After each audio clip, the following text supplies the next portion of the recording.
Okay, this is a very quick and experimental follow-on from the A1200 revitalization video. Just to show you a bit more of my method, but what I'm going to do with this video is a bit of an experiment on this Microsoft keyboard. And the reason why I'm experimenting on this is because these are very easy to come by. It's quite dirty. The only prep I've done is I've given it a wipe down, and a very quick wipe down with an antiseptic wipe. And you can still see it's actually very messy. Not done the prep that I would have done on the A1200. I mean, the A1200, first of all, obviously I pulled the keycaps off using one of these. And I got very lucky because I didn't lose a single spring or break a single cap or mount. And what I'm about to do with this one is not something I would suggest that you try with anything that you actually care about. This, I really don't care about. Somebody might care about it. The nice thing about it is you do have PS2 and USB in the same keyboard, so that's quite a cool thing. And you've got these multimedia functions at the top there. My computer calculator and sleep there. Sleep never seemed to do much. But at the end of the day, this is easily replaceable at this point in time. And I also don't need it, even though it's plugged into my Pentium 4. So this is an experiment. Okay, it's already, I think, about 11 o'clock in the morning, so I've lost half the day. And I'm just going to throw this in the chamber without even refreshing the hydrogen peroxide that's been sitting in there for about 3 weeks. And I'm just going to see what happens with putting a full keyboard in the chamber on a hot but not too hot day with old hydrogen peroxide that's already been used and has been allowed to air, if you like. And let's just see what happens. Does the colour get restored at all? Firstly. And secondly, does throwing keyboard, electronics, membrane and all, does that have any adverse effect if I throw the whole thing in the chamber? Just a bit of an experiment to see how lazy you can go with this vapor brighting stuff. All right, let's give it a go. So firstly, here's a quick look at the chamber. So just a big tub. Most people do it the other way around so that they put the hydrogen peroxide on the lid. But because when I did the A1200, I knew I was just going to keep topping up the hydrogen peroxide that was in the chamber, I did it this way up. So the hydrogen peroxide's in the base, as we'll see when I open it up. And I also wore full PPE. I wore a full dual filter respirator, goggles, gloves, the works, because don't take breathing this stuff in or splashing it around lightly. But this has been sitting there for quite some time. I've also noticed there's a crack in the lid there. That's going to be letting out some vapors. This has been sitting out here in the shade, but for a good few weeks now. So, and you can see on the inside here, what we've got is another container upturned, which unfortunately has the habit of floating around. And for today's experiment, all I'm literally going to do is I can actually smell that from here. I can smell that, so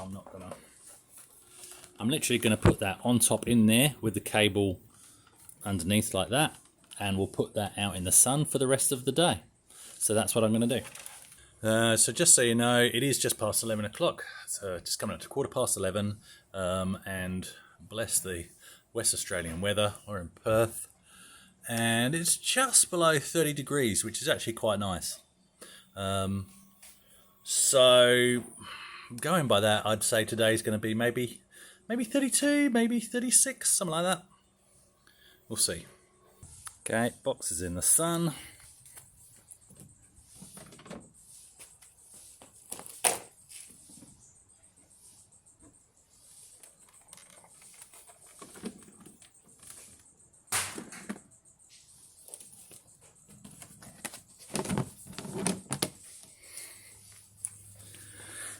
Safety holding of the breath, and that's that. And we'll see what that looks like. See the sun, we've got a shadow here, house up there, and you can't see that. There we go. So that's where the shadow is at the moment, but the sun, obviously it's nearly midday, sun's up there, and it sets over there. basically. So this shadow is going to go towards the house, not away from it. If anything, I might get some shadows from the trees, but that's fine. I don't care. I'm just going to leave this box here, probably until about 6 o'clock, I reckon. It's just gone 2 o'clock, and so the thermometer's saying that.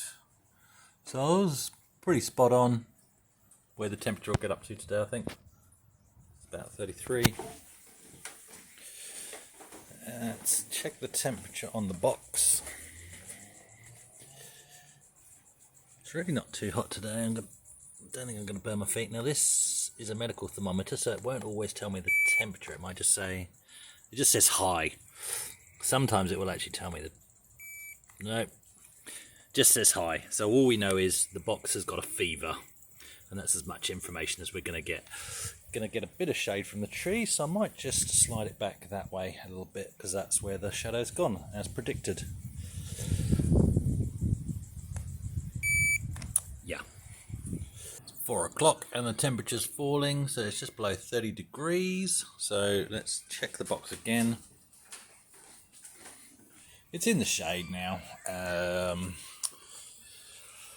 I could move it out onto the lawn. I really don't see any point, but I just want to see. So that's now 35.9 when it's sitting in the shade. I've had this show reading of like 42 before, so it must have been above 42, maybe 45 to 50 earlier when we checked it. So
okay, so did the last bit of cleaning up there without voicing over because the neighbour was in their back garden doing some gardening.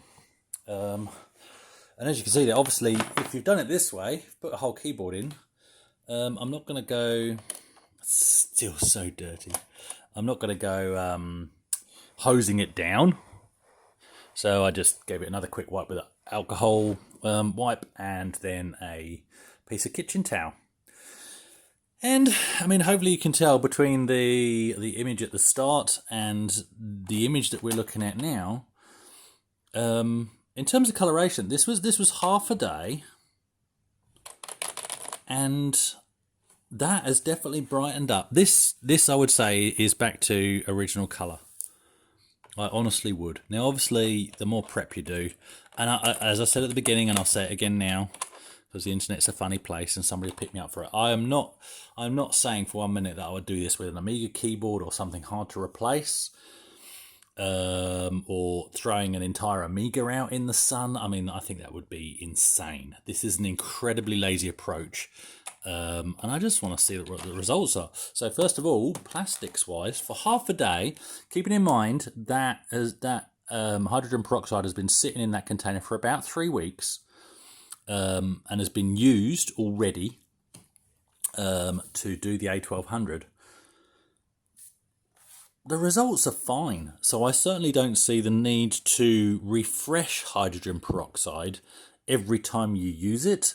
I would suggest, when you're doing a proper method, you've totally stripped down a piece of equipment.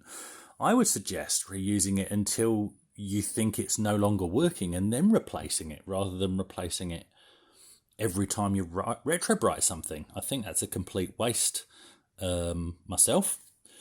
This has definitely made a difference. This was more yellow than the keys before, and now it's colour matched as it was when original from the factory. So the big question is, have we done any damage by leaving it out in those temperatures for all that time? That's the big question. And obviously allowing fumes and stuff to permeate through the inside of these. I think the biggest risks are changes to the rubber domes on the keyboard, and potentially change or degradation of the membrane. Those would be the main risks. I don't think at those temperatures you're going to damage chips, but maybe you are. Maybe you're going to I don't think you're going to start reflowing solder at those temperatures, personally. I don't know. Somebody can correct me in the comments. Those literally are just my thoughts with no expertise on the subject. My main worry would be melting the softer plastic parts. Yeah, who knows? Let's see if it works. Okay, so there it is, and just focusing there just to show the colour. I mean, that is looking like brand new. Half a day in a retrobright, not even submersion or anything like that. Okay, so let's see if this works. Just got Notepad fired up. I've just plugged it into my main PC under the desk. And turns working.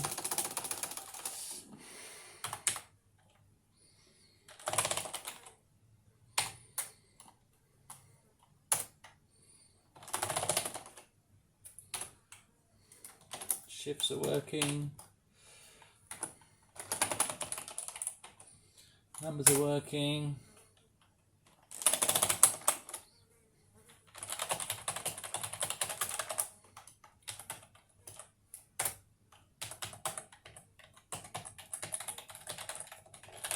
Seems to be working. Number pad's working. Arrow keys are working. Lights are working. Num lock, caps lock. Forget what that one is. There's a fly buzzing around in here. What is this? I don't even use Outlook on this machine. I've just pressed the mail button at the top and it's actually brought up Outlook on the other screen. That's hilarious. That's so funny. Calculator. Yep, there it is. Let me drag that across there. Calculator. I'll try sleep in a sec. Volume up, volume down. They are not working. Volume up, volume down is not working, but that could be because the driver isn't fully installed. Who knows? That's interesting. Look, this seems to be... I could go to use the Amiga mouse. This seems to be fully working. Let's just add some stuff here. Go page up. There we go. Page down. That works.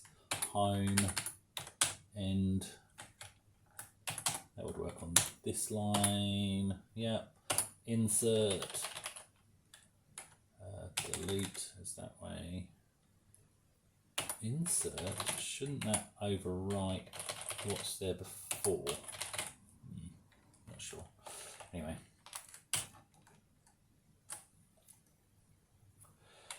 Lock I've already established. Isn't that like function lock? Pretty sure that's what I think that is.